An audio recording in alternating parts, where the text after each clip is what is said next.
So the plan today, now that I've got those run up to the top,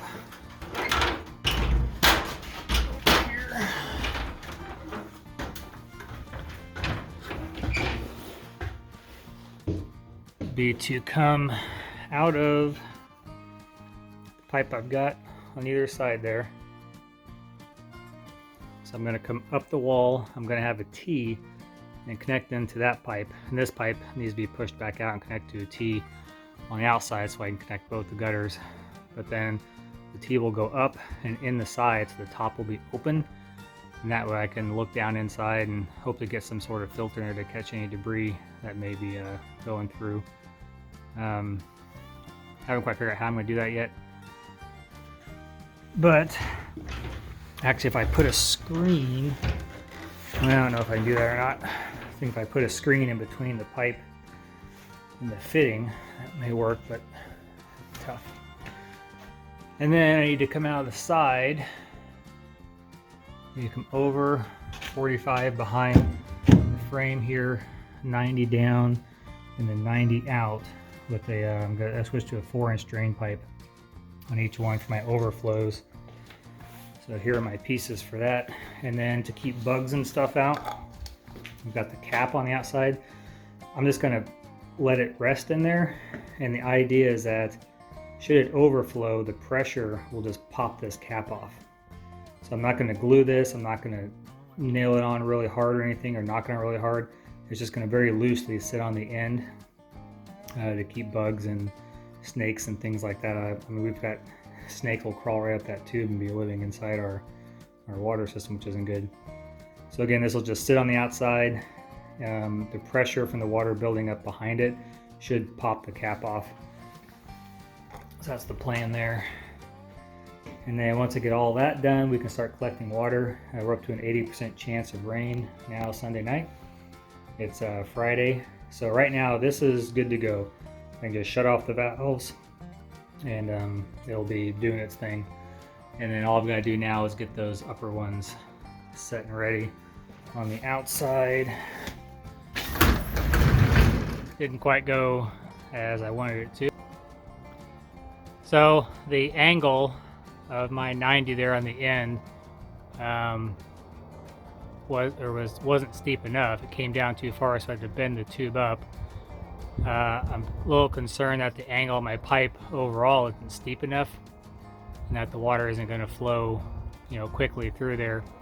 That may not be a concern during the summertime, but during the winter time that might cause ice damming. And if that happens, it will probably break that fitting right there, most likely.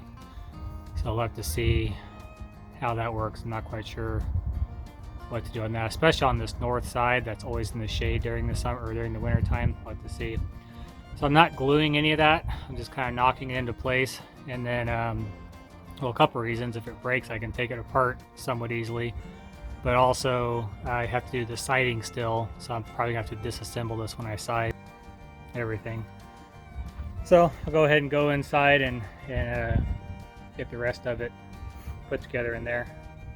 And we'll just have to see if this works or not. You can see, there is a little bit of a slope there. It's probably a good, not quite a 1/12 pitch, but probably more like a half to 3/4 12 pitch. So water is definitely going to flow through it.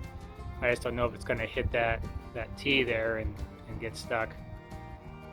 I don't know, we'll see. Also, I guess water coming down from the downspout up there could potentially form ice inside there and dam up that part too. So I don't know, we'll have to see how it works. Time will tell. But I'll go ahead and get to work on putting those guys in there, and hopefully it'll go smoothly. I won't cut myself anymore. I'm starting to look like I cut there and cut there and cut right there. And I got this one right there. I actually locked it in a pair of vice grips and just lopped off a big chunk of skin. And the camera's not doing much justice, but my hands are so beat up. Okay, I just ran the inside pipe. So that goes down to the tank below. I'm not going to glue these fittings either right now. I'm still pretty sure I'm going to take all this apart. I don't think they will leak. This isn't pressurized. This is clear up to the lip, so it's in all the way down there. It's 3 inches. So the pipe is clear up into there, pressed against this lip. So I can't see it leaking. I know that one's not going to leak because it's reverse. So the flange with water have to come back up, which isn't going to happen.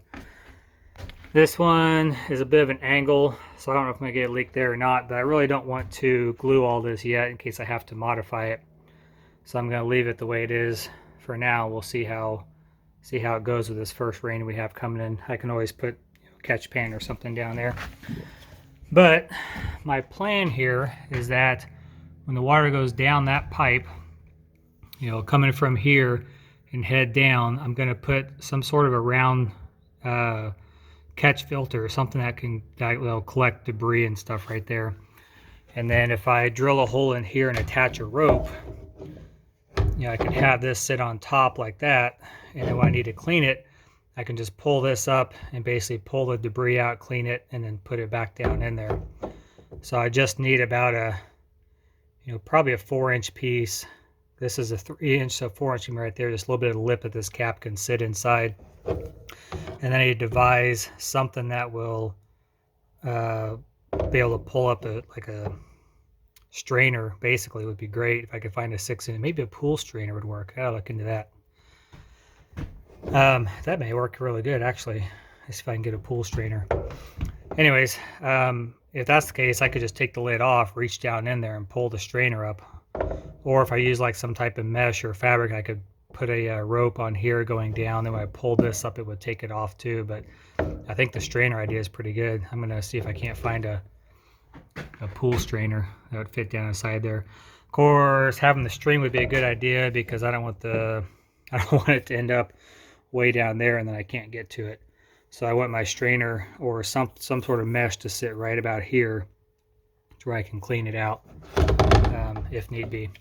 So this side's pretty much done now since I'm not gluing anything. The pipes down there are glued. There's right about there, so you can see the one over there. So I've glued the 90 and the 90 there on both sides because I know those aren't going anywhere. But I haven't glued this fitting, that fitting. I'm not going to glue that one because of course I want it to come out, and I haven't glued the ones on the outside. I basically want to test the system to see if I need to modify it since I have some concerns. But this one's done. I'm going to head over and finish up the other one.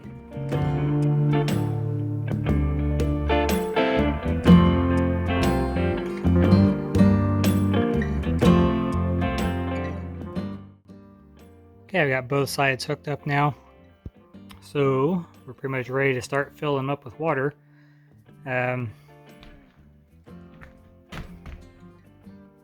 quite sure what I'm going to do next. I was going to work on the pumping layout, the pump and the pressure tank and everything. But I kind of feel like I should go ahead and get the overflows done because that means I have to drill into the tank. And I still want to get down inside there and clean the tank out and just vacuum it real quick before they start filling up with water. I think I'll work on that next then. Okay, I just finished putting in my overflow drain. The top, I drilled it so tight. I didn't put the rubber boot on there. I was going to get some liquid flashing and go around that top seal there. I think it'll hold just fine. I think the other part will actually leak. Mark no glue on there. That one is not glued. So in case I need to disassemble this, I can pop that loose and then pull the tank out. I will have to cut right on that part because the piece that I'm using, I use the thicker end. As you can see here, since these slide over each other. So I'm sliding this from the inside to the outside, and then this wedges up against the inside of the barrel. So I've got to take my knife now. You can see it's just got a 1/16 inch. I need bigger on there. So I'm taking the razor blade and just cutting around it to make it just a little bit bigger. And I'm going from the inside and pushing it out this way so that wider flange hits the inside of this and can't pull out anymore. Hope they'll go together as smoothly as that one did. It's a little bit tricky getting it strapped to the wall because there's a big barrel in the way I can't move anymore. But I got my good slope on there and everything looks good. Oh, and on the outside I talked about putting that cap on there. So here's the cap, and it's just sitting there. You know, it's not glued or anything, and this comes in and out very, very easily. So if there's a rush of water, it's just going to pop that off, and the water is going to gush out. So I think that'll work just fine. It'll keep bugs out, keep snakes out, keep all that good stuff contained. And then if we get a big, huge rain and these are full, it should knock that out. Now, of course, common sense would say I've got a 6-inch inlet and only a 4-inch outlet, but I clearly cannot put a 6-inch line in there. 4 is about the biggest I could do, or is the biggest I could do. So it is what it is. I don't foresee these tanks really getting that full. I can always monitor it since I'm going to have my water level over here. If we're at almost capacity and there's a big rain coming, I can always just open up this valve, drain 100, 200, 300 gallons off the tanks, and then plug it back up. With as big as our roof is, it's not going to take much to fill up these barrels. I got my calculations written down somewhere, but I think I want to say every inch of rain is, it's 2,300 gallons or something like that off the roof. I'll calculate. I'll put it in the video when I figure that out. But so it's not going to take much to fill these up. So we're known to get in the springtime, especially 2 or 3 inches of rain in a storm. So it'll be interesting. But I'm just going to do the overflows here, and then once that's done, the tanks are 100% plumbed. All I've got to do next would be to put up the expansion tank. I kind of screwed up again because I can't lift that by myself. It's not that it's heavy as much as it's really awkward and slippery. Of course, I got rubber gloves on. Asked me if I can grip it good. But I was just going to wait till Natalie gets here to help me get it over my pipe there, so I don't accidentally drop it on there.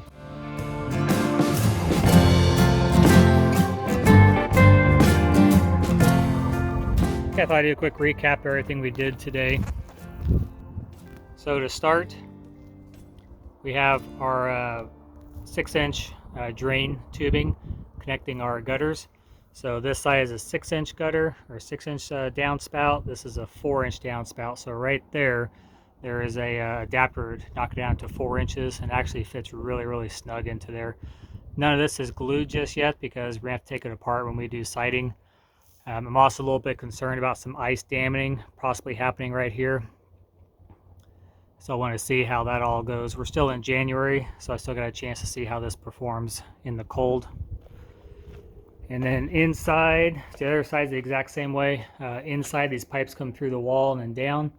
So this cap here I can pop off, and then in this drop tube, I plan on having some sort of a screen to catch any large particulates, any large debris that may get into the system. And then of course on the gutters, we're going to have gutter guards and things as well. We'll get those installed here before spring. I haven't ordered them yet.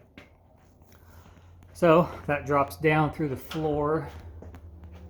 These pipes down here are glued, so I'm not going to be changing these out. So this comes over and drops right into the top of the tank, right in the center. That fitting is not glued, so I can take this pipe up and out if I need to. I planned this so where, if need be, I can take the whole tank out in case I get a hole or things like that.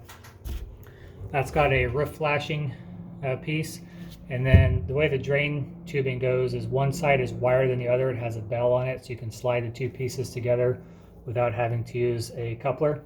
So this part right here is wider than what's below. And the reason why I did that is that there's no way that pipe can fall inside the tank now.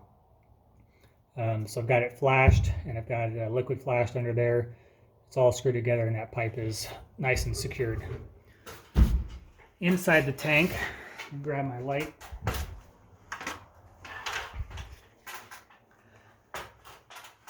Inside the tank here, You see I ran that pipe all the way down to the bottom, and the reason for that was partly for sound deadening. I wanted the water to fall down as far as it could before it splashes. So that pipe is about 3 inches off the ground, so I'll have plenty of room for water to flow down and out around the bottom. But also ought to keep the any debris that does get in there, keep it stirred up, and hope it'll get sucked through the filter system. So I should keep the debris ring around the outside. And then of course the outside is where my outlet is. You can see it right down there. So hopefully that'll help keep the debris down. I have an overflow drain right there. So that's a 4-inch overflow. And again, I turned it around backwards. So this end is now bigger than the other side. So this cannot pull out. There's no way I can be able to pull out unless the pipe breaks for some reason. I drilled that hole really tight, and then I had to shave it down with the razor blade. I'm going to liquid flash around the outside to seal that one up. So that pipe comes out the top there, wraps around and down. Everything's glued except for this one. So again, I can pull this up. This part can flip around, and I can pull this tank out if need be. So that top pipe back there can pull out, and right here can be pulled out. So that pipe comes down here to the outside, and then this is just barely resting on here. This pipe just slides in and out. It's not glued or anything. So this cap, if it gets water behind it, it'll just push this cap off. It'll fall on the ground, and then all the water can drain. The cap's on here to keep any critters, snakes in particular, bugs, spiders, stuff like that, from crawling back up into our system. Next we have the setup that connects the two tanks. So there's a 2-inch pipe, which is the fitting that was on the barrel when we got it. So that 2-inch pipe will help levelize it, so that way if one side of the house gets more rain than the other, they'll levelize, and it'll have the same amount of water in each tank. Shut-off valves, this one here is to drain the tanks, so it's shooting out the door. So I plan on hooking up maybe a like a pool hose, drain hose, to this one I can roll out if I need to. So the reason why I would need that, let's think of one of my tanks getting a hole in it for some reason. So let's say this one got a hole in it. I could shut off that valve, open this valve, and I could drain only this tank. And then I can disconnect it there, I have a disconnect there, and I'll have a disconnect before I get to my pump. So all this center stuff can be taken out, and then I can remove this tank and slip another tank in. So that's the idea with all the shut-off valves. On this side, this is my drain tube, or excuse me, this is my leveling tube. This will tell me how much water is in the tanks. It's a 1/4-inch braided line. It can take up to 250 psi, which should be more than enough to handle the water and the pressure that's going to be in these tanks. The smaller the hose you go, the higher the psi is. And then of course the braided line makes it even stronger. Now a lot of people, the reason why these rain barrels are black, because you don't want any sunlight getting in there, because the sunlight can cause algae and things to grow. This is such a small tube. I mean, that's 1/4-inch, and we're only talking about not even, I don't know, maybe a cup or two of water in this whole tube if it was 100% full. And the garage door is going to be closed, so there's not really going to be a big, lot of sunlight in there messing anything up. This shut-off valve will go shut off to the pump if I need to do that. This is a check valve so that no water can come back from my system back into the tanks. I still need to set this up over here. This is an 85-gallon pressure tank, and then I have a pump. It's a shallow well pump that will charge the system up. So there's a chart that says if you've got an 85-gallon tank, you need to have a pump rating that's going to fill that tank up within a minute or 2 minutes, because with these pumps, they're not made to just continuously run. They're made to turn on, turn off. So at, I think it was 40 to 60 psi, it should take less than 2 minutes to charge this tank up. So once I figure out how these are set, then there'll be a water line that will probably run under here, come up into my filter system.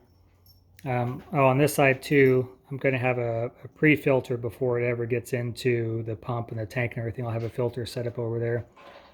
Then it pumps over to this side. Goes into a charcoal filter, a descaler filter, a post filter, and then there'll be a UV filter light that goes up the wall there.